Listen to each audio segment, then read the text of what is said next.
Abisama ma adwena mo akwa ba emfa wo mbra se de etie ne adwumade so Adom TV so ye frame Daakyehene nana yawo Asante kai se Dominic si ebu a ma hene ko bena Asante ene AC ohene sampanifo yi na metena mwata bankese so na mde adwumade yi ebre wo so wo bedi mechi a emre kakra ni ye de ni asi MPP efo no so ni yehwe from all the way from the polling station to area coordinators eba constituency level to the regional level.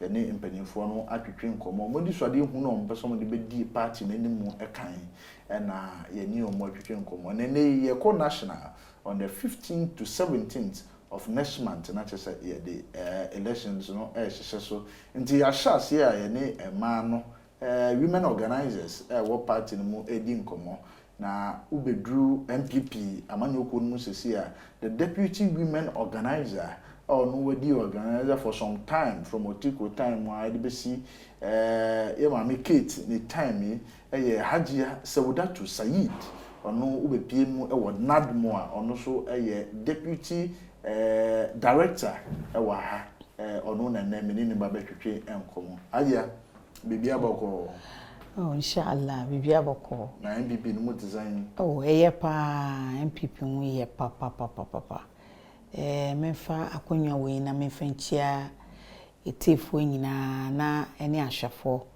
na mefa akonwa we nchia omampanyi na nadoda nkwa akufado edwuma pa oye ma oman Ghana waye ade papa oni na bedechi omo bo edwuma ma Ghana fo pa na mefa akonwa we mfa nchia ye mame chief of staff oni ya mami first lady eni ya mami Samira Baomia me fasa akonya we nchie o nyina omo bo edwuma pa ma o Ghana tituru ma no omo ya de papa omo ya de ti mi de nchia emo den edi chia sampenfo yi nyina eni ye ministers ma no eni ye MPs emano ni MPs ni nyina ni constituency women organizers polling station women organizers regional women's organizers ni omo deputies nyina me de akonya we echi omo sonko ni Ghana ni party nyina head office for mi chia omo nyina also person contested the women organizer position no? Yes. Person me contest national women's organizer position. Da be na oda ya onya sada ya so no because you are the deputy women organizer. Sada ya so ni ba mrebe. Dedi kan me na wase. Na da yeso ni de enya me nko na da yeso ni ba me so. The women organizers no. Ekra APM say me kra me mra. I remember contesting. Yes. Many politicians in India say ya na mo kan obi bra na go far phone so man na me kura me pese me ko na omo na PM is me ko. Organizers from each of the constituencies, each of the regions na PM wo se ko. Regions ni nyina, the 16 region. Women organizers omo nyina. Ese Hajia wache, e se wo ba, wa sum party ache. Enu kure so. Ma sum party ache. Nim say Hajia Asum party. Uba party mreben. Me bra party no mo me DMP for each 92. Na me small young girl. 92. Nti ye ni move titi ni bia. Ni pa. Okay, Hajia yenhwe unya ndi so ade hunu wada yes wanya ndi so ade hunu. Di na wo hu se enko yi e wo the women's wing nti awo pesa wo because who boss and who deputize no I didn't know person who contest boss when we say party yasuma che ya ye adwuma na che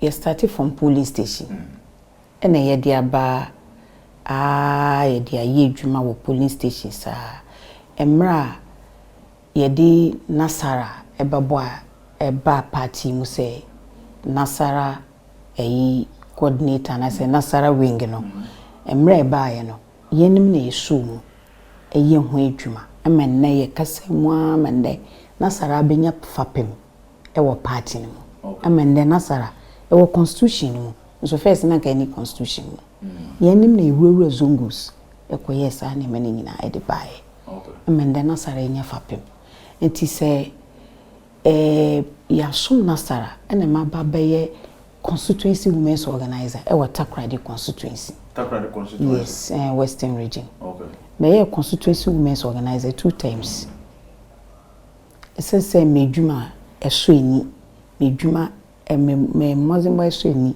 ena medjuma ehsoeni nti party ni decide ye de me ba national deputy women's organizer position that was 2014 ti me ba ye otiko deputy okay ema ye edwumaden ye ko form ekọ ye edwuma ema ye di party ni ba power 2017 nti ye di party ni ba power no bisanso aye edwumaden asan bo party na aye gusu pa dendenten aye ye edwuma misuma edwuma so de me de ahobrase ene obuo na me de ye edwuma nti egusu aye ye edwumaden no ena party ni tenase ye maame akoye minister akodi minister ohono ma abada ho party ni decide say yemfa acting national women's organizer emfa Hajia Sawudatu Saeed enti wo mode maame no eno so me baye edwuma for 88 months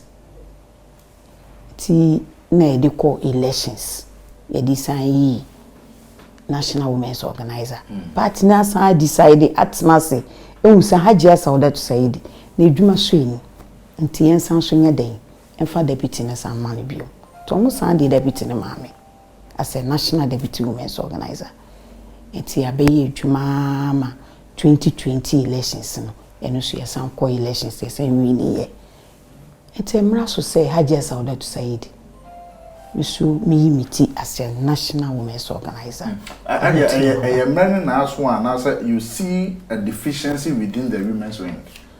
Yes.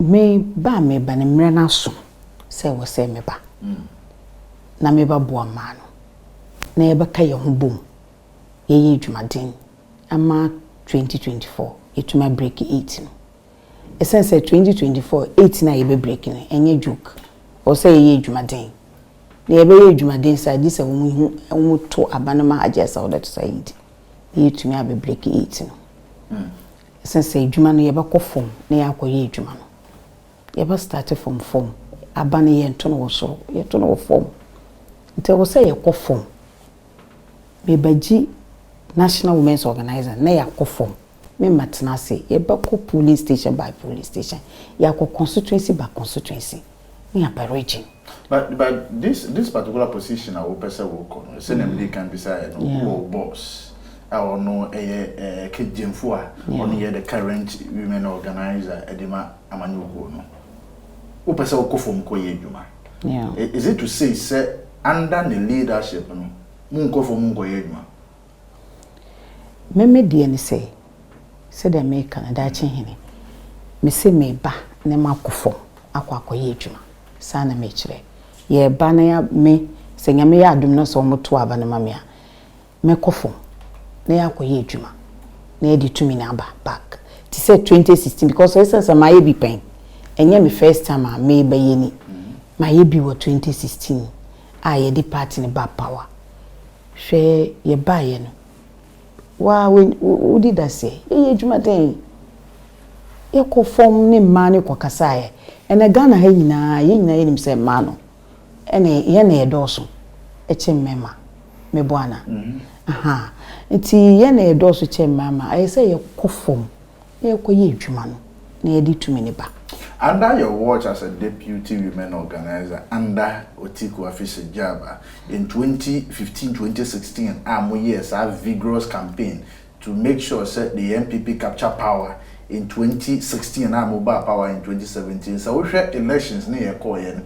Any the numbers now compare that one to 2020 I drop it. And the Obibe Bisa said, is it leadership cases?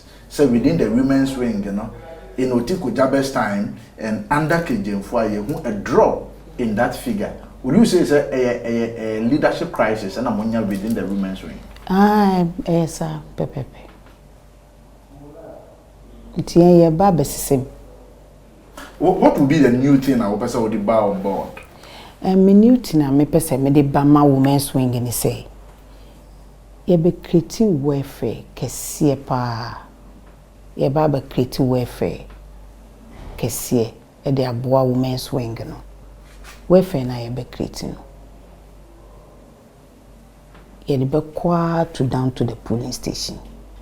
Ne tumi aboa ma wing no. Anya fapembi ejina so. Ama se de be ya ombenye ni ji na odo de aye adwumaden ama party no. Welfare na ebi ni say ye create welfare na ye de bi eboboa women's organizers omo aye adwumaden omo ache wo party mu ye de bi beboa wo mu obi wo honoma oye women's organizer odaso ye women's organizer oguso a wo ye adwuma nyame nhihye bia nyame atonsa afre no we gya ne ma oni wan na be hwenkola no ba welfare ni wo ho ebetumi eyibi na edi aboa sa nyanka no na yetumi akoye nim sa welfare kro na aso na ye kriti nyame adom na sa me ba welfare kro na ebe kriti na ye yama ema no constituency women's organizers ni regional women's organizers no mo deputies ye be yi etua omo allowance se de be ya omo so benya akotua ni bi na omo tumi di aboa wo constituency no na yetumi apagya party na kwosoro so na me ba so a welfare na ye be create no me nim painfo nyina na ye be ka yetirabo enye me nko ama ideas me nim painfo ni nyina bia sei na da meni so na me pese me ye mamma no enti me nim omo nyina betena se na e de obuo kwanso ne ahombrase kwanso e de ni die atoto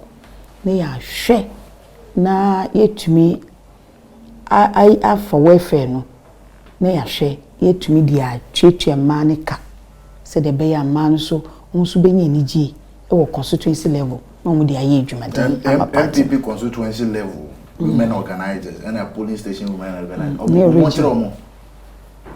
omo ho nchire omo but say yenya eno so boa e be raise omo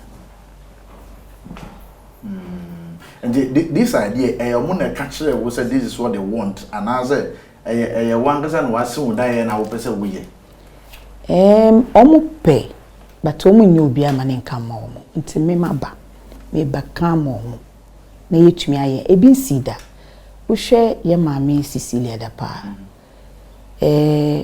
women swing babo ade ono no de bae ono create onya sa vision no school and ode babo ade no de bae no ode to one man painful hu say sa women swing na babo na those days women swing na enka ono no de bae a painful hu say babo yes e ma Ghana ye na ye doso ode bae na eboae nti misumi welfare ya me de be e babo women swing no poor women swing na be yet say ye mama Cecilia da pade no. How do you intend achieving this, especially so ni enim say from the constituency level or no a women organizer there or tonoman kakran? How do you get funds into this pool? Is it on a side say all the women organizers no be abuse? How do you intend say when you ska into that fund? Ye ba campaign for now so na ya ko create sa funds na de aba bebie welfare no nisi a me no tuwe ye kase ya ye nim say ye kwa elections iwie national elections na another elections so we chire another elections so we chire na yesa ntanu mu no ye de beto mu enim na ya gede sa amane no na de aboa women swing no ma na akọ n'enim nti apart from say na ubeye women organizer obehwe say welfare no beba no edem bio na opese wo yema MPP man that's it adem pese me yema MPP man say ye be ye women empowerment say de be ya omobenya ensane adwuma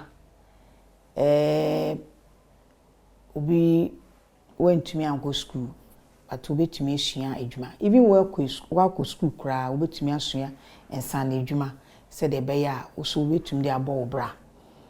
A bini say, and a wig, yet topa, and no be any or wada or co say, me quaco, ye miti was saloon, or yan wig yalia, or the opportunity so I no corner.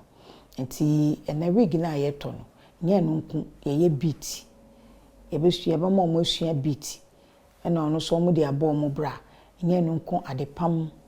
Yaba mo motion na ade no kra me ye ne dada nya afi na me starter ye ya starter ye nkola bebira fa ye nsema mo apon bebre ya ye ne dada nya afi na me ba be ye enti me ba ma akọ whole Ghana na nkola na akosua adwuma ne free mbo sua adwuma ne free no mo de abo mo bra ye nim so obi akosua adwuma wo de bibi kakra to ase ye be chiro mo free ye be chiro mo free ye ne dada ye dada Western region. Oh, okay. Nkola esua adwuma mema wom ma wom ba ma no do so che mema no. Mema no obi wo a opeso osua carpentry, obi wo a opeso osua medicine. Ni nyina ye ne dada. Enti saa ne ma ni nyina ye beye.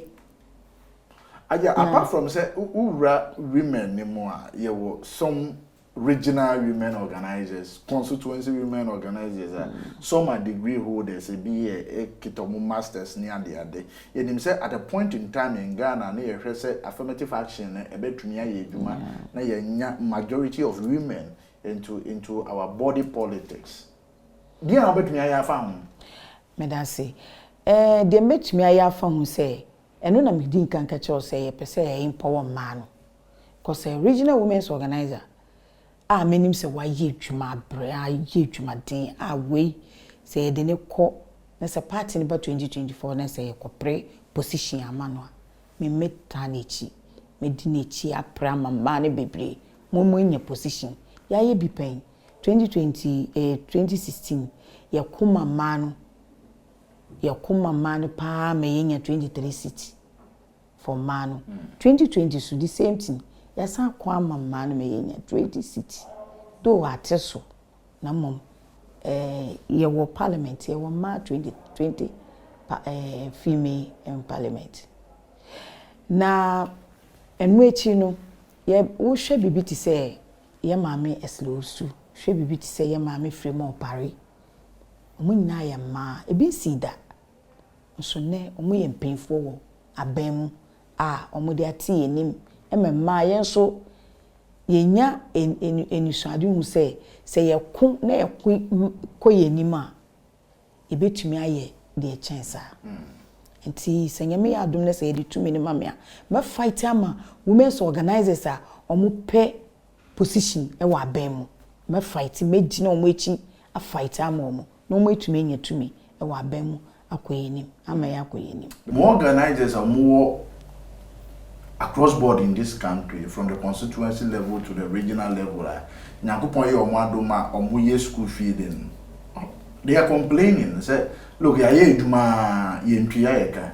And our women organizers are more national who are close to power to work for us. No, they are not working for us. You are the deputy women organizer.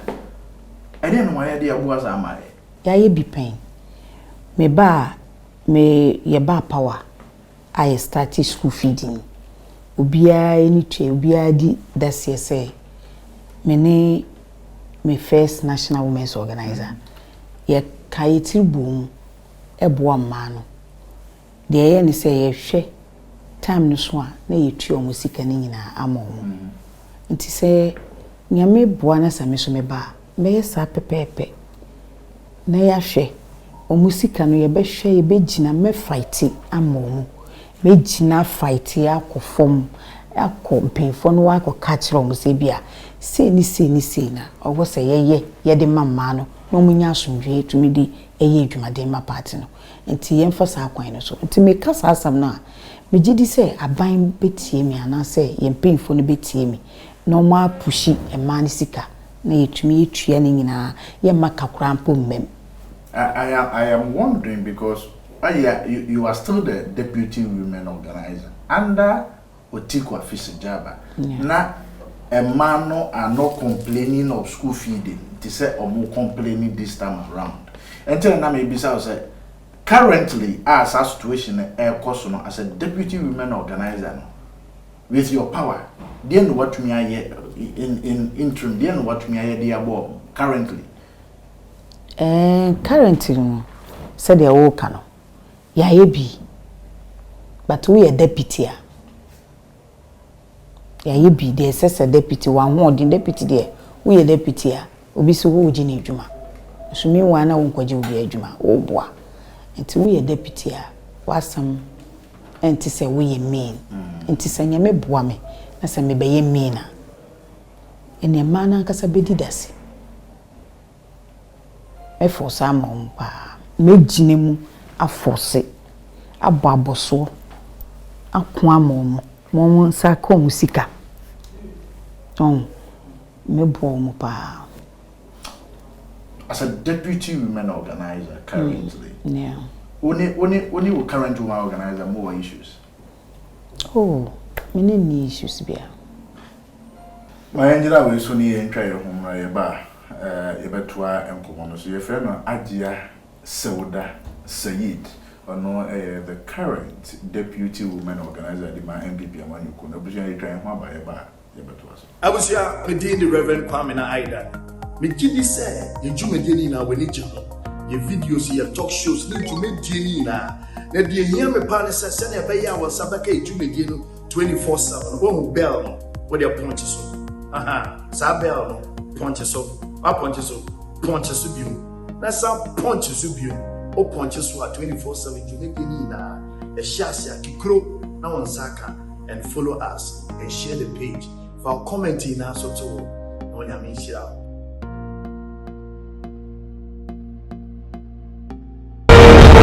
Obja koya asen abaye to ayem komo no so ewo ha Hajia Sawudatu Saeed ono ena menene atwetwe enkomo di nyoma be na ode bagu akwemu a obetumi dia support from the constituency level mu pese they want to aspire to the level of maybe a parliamentary candidate in the MPP.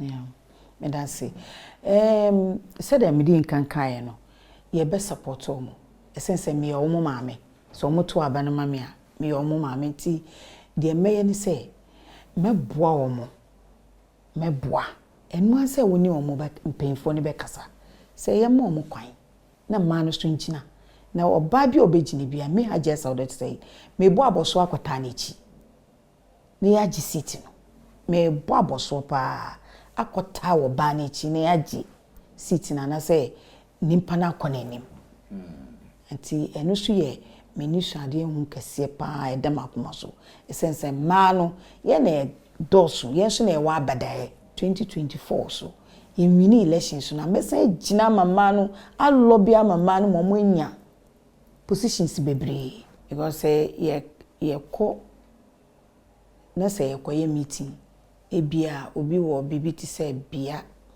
the example bia ukọ bia east bia west Asante sankasa who close to the Abidjan. Yes. Anti honum no say wo duru honum na wo be frame meeting bia awe oso ana say bia takrade wa frame meeting takrade akwa no wa anti say bia wo di ko omo na so a if you say e ba boa omo. I want you to speak in simple language to a ma free the northern sector. Eba. Dia na wo mom. Women's organizer Matangana. Yankuri Hajia Sawudatu Saeed Kiga. Ni mana se kamanza nji National Women's Organizer. Na sunku seya bayana. Dan wanku Hajia Sawudatu Saeed Ki magananga. Ka ku ji soro ku seya bayana ku tashi ku seya. She mu ma mu je gaba. Gaban da zan zo ina so in saya muku nan abinda kuke so duka ni Hajia Sawuda na saya in duba in yi muku na san problem na san abinda kuke nema shi yasa ni nazo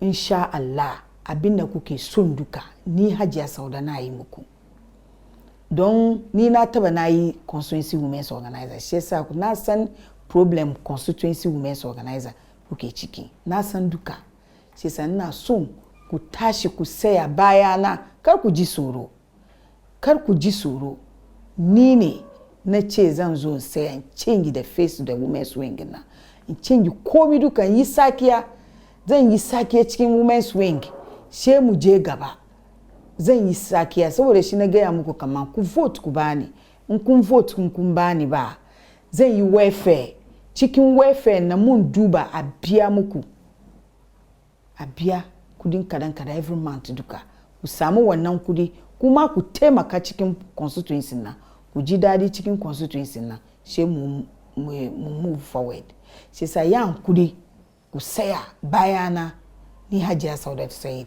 mabe dagbamba mpuri ya nambanyini i bimbon zo manage TV zo miyere mu mpuri ya constituency women's organizers za tudu board ma zasa nsoria ye twa kanzan son TV zo no nsoria dimi solo son yema yimi na tulo shelora nson ma ka mvote zantma yima bi nyama mpela munyan di National Women's Organizer ma kan malga nyanga tinya tunda apun tum sham 2016 la lalaka tiyan nan this time around zun suriya pam son yema katide tunan nan banyin kai yina tunan nan banyin tu vote tuma I vote tuma nyela munyan zani nyanga bya kam I kanan karatu bor sonsam kam nyela munyan zantinya kat chantuni imilan dimi nyela kalan